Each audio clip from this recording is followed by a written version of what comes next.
Welcome to episode 3 of the Sourcing Challenge Show. In this weekly show, I'll be having conversations with sourcers from around the world to find out about their journey into sourcing, what exciting projects they're working on, and what kind of tools they use. My name is Mark Longwin. In this week's episode, I sat down with my friend Iker Jusué from Solutions Driven in Scotland and talked about his start in sourcing and sourcing in different countries. First question for me is, how did you get started in sourcing? How did you get started in the industry? It's a bit difficult to say. I think like officially in sourcing, it will be very, very recently, like only in 2015 when I joined the Sourcing Center of Excellence in Hudson RPO in Edinburgh, in Scotland. Before I was doing sourcing, but I didn't know that it was like that, you know. And it's not until I'm hired as a sourcer and I'm in this kind of department that is like all around sourcing, that I am aware of this fact. No? But for myself, I will say that at least from 2012, when I started doing like some type of recruitment roles and in a sense even before that in some more early career jobs and volunteer experiences were part of the things that I was doing were related to find people for the organization and things like that. No? So I think it comes a long way. Once you started to understand that it was a separate thing to do sourcing, how did you kind of pick up the things that you do now and the kind of tools and tricks and just the way you work? So, again, I think that my more, let's say, my technical experience and professional sourcing experience comes from that period around 2015, where I was working with some really cool people like Danny Hudson, for example, from Hudson, that is now doing Foresight, and other managers that I had at the time that were showing me some tricks like how to find emails, how to use Chrome extensions, and I think that in that experience is when I started like to be more focused in what I call sourcing, no? And especially starting to attending to events. For example, all the 2 events here in Scotland. I had the opportunity of going to the first True Edinburgh in 2016, where I met actually with many of the people that I've been starting following after or meeting. There's like Hang Lee, for example, Bill Burman was there. I remember that we had a really nice discussion about like sourcing in close communities and everything. So, and I think for me it was like a path of getting, as long as my career and my experience in recruitment and specifically in sourcing was happening, and I was getting more and more involved and speaking more with people, I was understanding more what is all about sourcing, and I was reading more articles and blogs in SourceCon, Recruiting Daily, in the Facebook and LinkedIn groups, because I think that in 2015, 2016, the LinkedIn groups were still more active. Nowadays, that is everything switched to Facebook. So I think that pushed me outside to not only understand better sourcing, but to be more aware and to be more involved in the community. What's the kind of things that you read now, and how do you stay up to date with what's going on? Good question. So I try to. There's much information in every place. So I try to follow some Facebook groups that I think that are very relevant, especially those that are smaller groups where you can share or exchange some messages. SourceCon, for example, of course, is one of the websites that I'm following on a weekly basis, but also others like Recruiting Daily and many different newsletters. So I try also to be tuned to some podcasts, but again, I think it's a matter of organizing the time. So I try to hear to the podcast when I'm doing something else, when I'm cleaning the house or when I'm in the gym or something like that. I try to find some time, and I often I'm hitting, like, for example, Air Source One. I think is one of the best. And also the Challenges podcast. I think I really like it. It's not specifically about sourcing, but more about like many different things in recruitment. Yeah, that's good. You've done well in the kind of hackathons and sourcing challenges lately. What's your secret? How do you like you won the air source one? That's when you came on my radar, and then you won the one at Source in Amsterdam. So yeah, what do you do differently in what you do that makes you come ahead in those challenges? I wouldn't know what to say. I think that maybe my recent role in the recruitment agency where I've been working this past year has been less focused sometimes in delivery, in delivery, like delivering candidates to fill roles and to hiring managers, and more about learning about the different places where you can source, using different tools, and I think that maybe that had an effect in helping me to be more up to date than I was maybe before, because as you know, it's difficult when you have like some targets and you have like the obligation to properly help to fill jobs and to find candidates for the open requisitions. Even if you have additional time by yourself to learn about the different things, is not the same, no? So I think that maybe has helped for sure. And I think one of the advantages maybe that is for some time I also thought I was maybe a bit of a problem, but I think in this case it's an advantage, is that I had the opportunity of working in different type of industries and recruiting for different levels of roles. So that gave me not only a confidence, but more also an understanding of a bigger piece of the candidate ecosystem, so that people can be in many different places, and that some candidates they are going to find, for example, on LinkedIn. You are going to find others that maybe are only on Facebook, and using the combination and adapting like the different sources that you can have access to the type of role that you're recruiting. No, I think that's more than anything, I think that's a kind of framework that I had, no? Yeah. Okay. And I don't know if you worked as a recruiter in France, but you've definitely worked as a recruiter in Spain, now both in Scotland, and kind of doing roles all over the place. You wrote a recent article on SourceCon about recruiting and sourcing with different languages. Like, tell me some of the kind of things that are different with like recruiting in Spain or recruiting in France, or kind of what you've seen from having moved in between the different countries.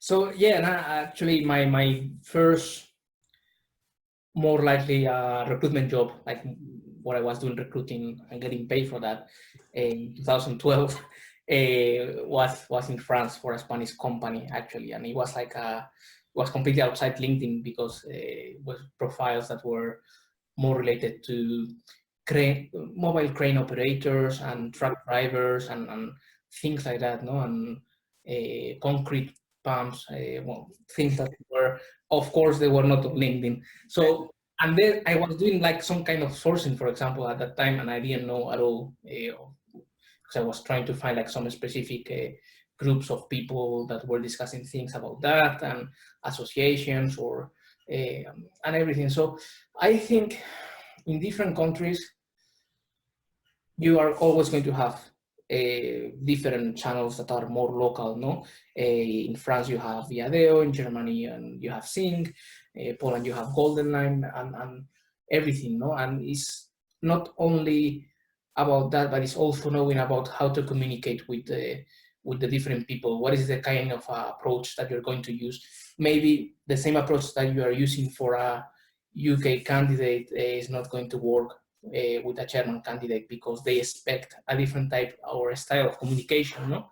Mm-hmm. And that gives you an edge that sometimes, unfortunately, in my more early experience, I've been learning like from trial and error, no? And when you send a message, maybe when you are just starting and you send a message to a German candidate, and you are not maybe as formal and detailed as you are he will expect, no, that's a problem, because then you realize that it's not going to work like that, no. So there is many cultural differences, no. And in this article that you mentioned that was posted, I think that we know that because maybe a lot of people that are living in Europe and sourcing in Europe, they might say, well, this is, of course, this is like that, no? Because we have different languages and we are speaking different languages. And still you can find a lot of people that is using their profiles and updating their information in English. But sometimes I think that we need to remember all the particular differences, no, in the countries and the cultures, and that's it's tricky for us, but it's also challenging and full of diversity, no? Mm-hmm. Yeah.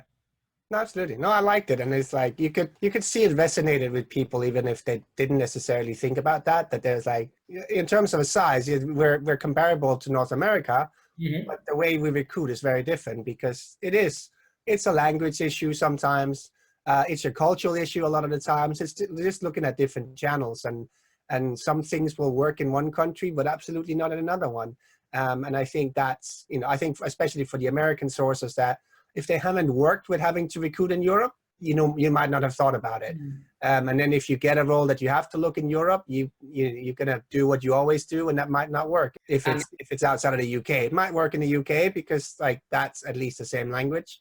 But once you get into continental Europe, you can really try a lot where you're not getting any response. And I think nowadays many companies, many recruitment agencies, and even in-house teams, they have to recruit like around the globe, like for their own teams. As we have this globalization, I think it's going to get even more and more that people are not going to depend so much in local agencies, but in the agencies that, for example, they trust and they know, regardless if they have like some specific experience in that particular location. So it might happen to anyone, so we need to be aware of these different. So with your role now with Solution Driven, what's your kind of typical week look like? What kind of roles are you working on? And you said a lot of it is kind of also geared towards the resource of where to look for people in terms of channels. There is a strong variety. Again, it's an international agency that is recruiting around the globe in many different locations, mainly Europe, US, and some Asia too.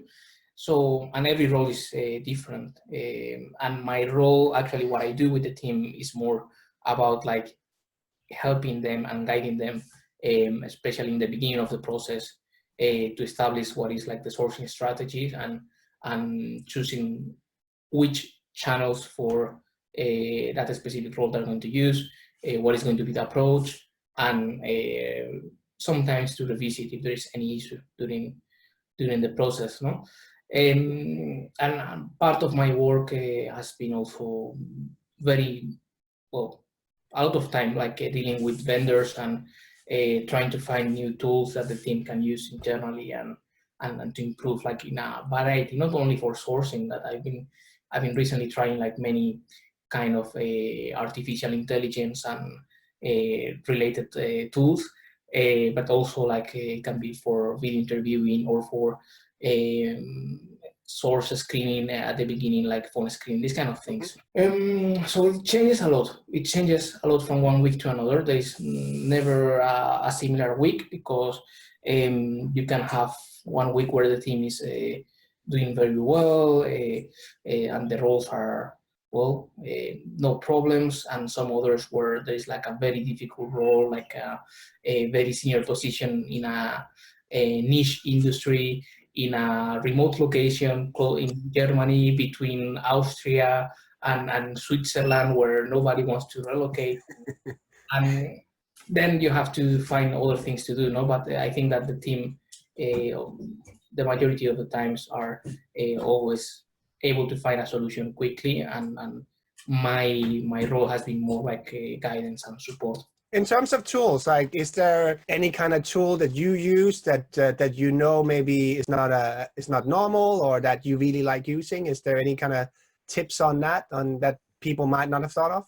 I will say Recently, I had this good conversation with some people about this Google customized search engines Mm-hmm. using structured data, and it's something that I've known not for a long time actually, and I think that very useful, especially for in Europe when you are using places like Viadeo or Sync, and you don't have a premium account, and you are extracting the websites, and it's so difficult to find and to filter through job title or specific location. Using this kind of structured data operators, you are able to do a better job and clean up. So I think that's a good one, for Mm-hmm. example, I would say. In terms of what you're working on, either with solution driven or in your whatever you have a spare time, what's something that exciting that you're working on at the moment? What's that you're really excited to work on? So by myself personally, I'm trying to upskill my technical level, my understanding of IT, and I'm trying to learn more about programming and the usage of websites. And I think there is still a long way for me to go to really understand like how to use like this kind of for example, what Aaron Lins is speaking about always about like the conferences and things like that, no, and how to use these tools and anything that is related to coding your own tools. I think that's something that is very interesting for me, but I'm not there yet, so I need to learn more. And I think nowadays the other topic that is very hot and is very important too at the same time, and I still have a lot to learn from is the growth hacking. And I think that we have people like Trish Reviel and Jan Tex that recently created this fantastic group on Facebook, no, and Yeah. are online discussions too. So that's my two pending or my work in progress, I would say, disciplines, no, right? Small parcels of knowledge that I need to work on more. Yeah.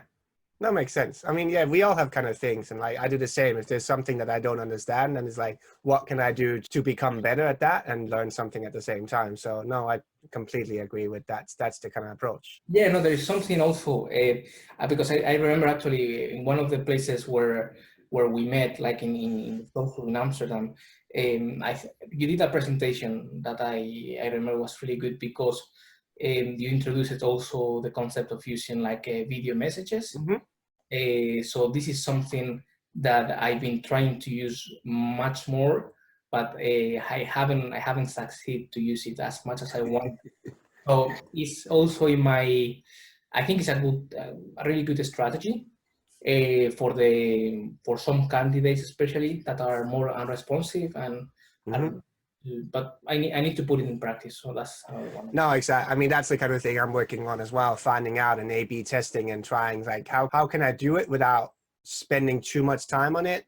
I want it to be something that doesn't take longer than what it would take you to customize an email, to make something that is personal, like the time you would use to research. That would be the same time, but if you can do something that you shoot a 1 minute video, you shouldn't take much more longer than that. And I mean, that's approximately the time that even on the low end that you would use to just write a customized email.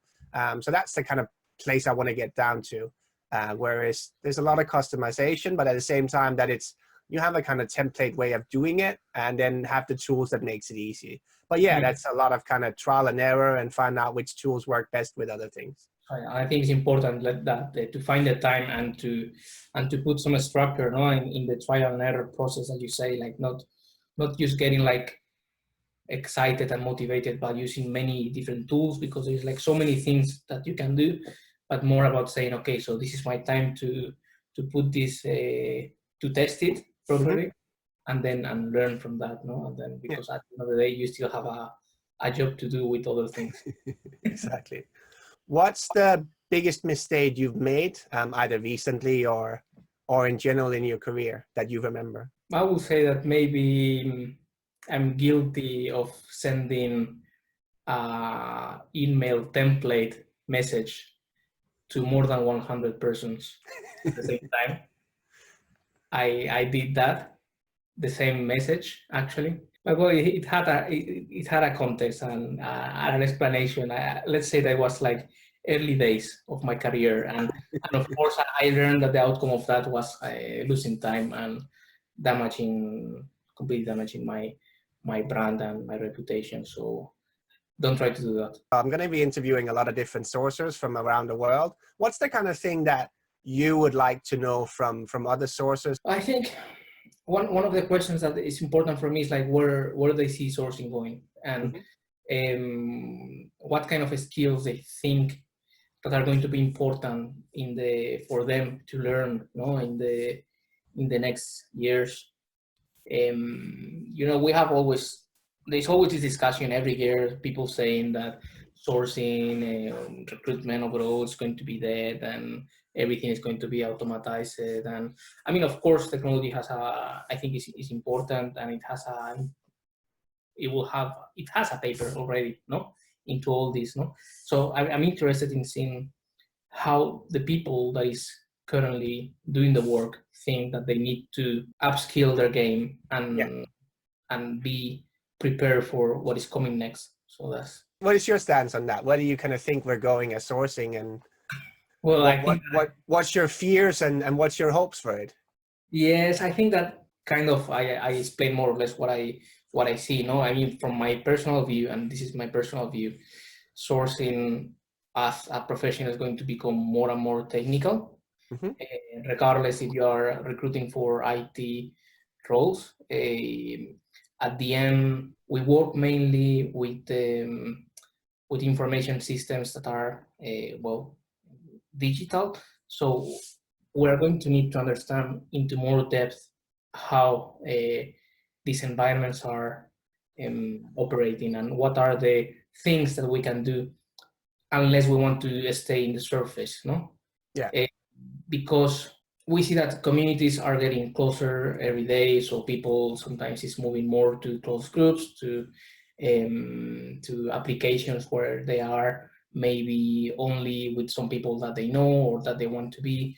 And I think that's going to make also the difference, understanding how to get there, and particularly not only how to get there, but how to engage also with these people. So it's a mix of social skills, of course, and updating the technical knowledge. That's what I think. If people want to follow you, what's the best way for them to do that? And how can they kind of see what you continue thinking over the next years? Twitter should be fine, I hope. Facebook too. I'm almost in, Facebook, Twitter, LinkedIn, the classic. I'm connected there, and I will try to post and to be more active, like communicating in other channels too. And we'll see more articles on SourceCon, I'm hoping, as well. Yes, definitely. That's a good one. That's a good one. It's also good for me to push me to write in English and do this stuff, and that's the idea. Thank you very much, Iker, for your time, and I look forward to meeting you soon again, either at a conference or somewhere else. Well, of course. Right. Thanks. Take care. Thank you. Thank you all for watching. I'll be back next week with a new sourcing conversation, this time from Kentucky, United States, where I'll be sitting down with Susanna Conway Frazier from Universal Music Group. Make sure you subscribe to this show, either here or for the audio version on either iTunes or Spotify.